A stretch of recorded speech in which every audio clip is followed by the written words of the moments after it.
En ocasiones, situaciones excepcionales como la que estamos viviendo hacen que tengamos que adaptarnos y ponernos al día.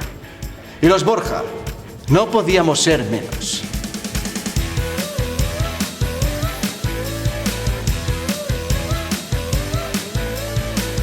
En el Palau Ducal nos estamos esforzando en conseguir un sitio seguro en el que poder recibir a nuestros visitantes.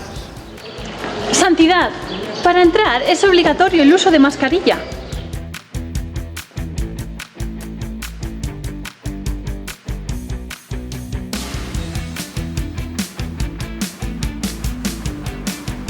Siempre es preferible el pago con tarjeta y la reserva previa.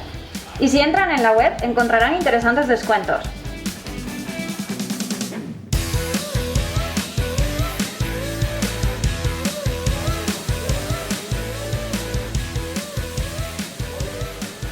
Absolutamente todas las salas y elementos del Palau han sido desinfectados a conciencia.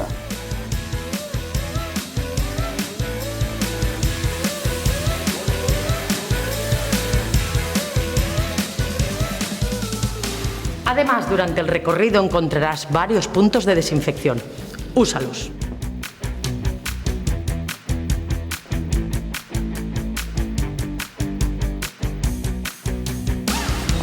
La estancia en el patio se limita únicamente hasta el inicio de la visita.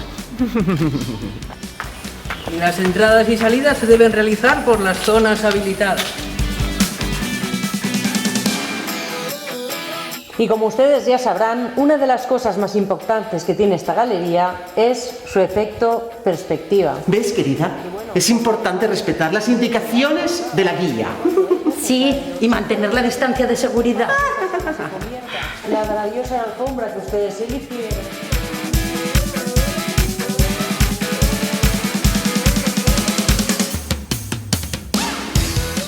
Ahora los baños tienen un aforo limitado.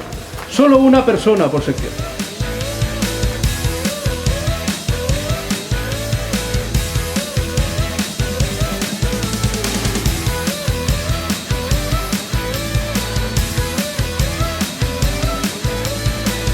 En el Palau Ducal está todo preparado y todos estamos listos para recibirte. ¿A qué esperas? Redescubre el Palau.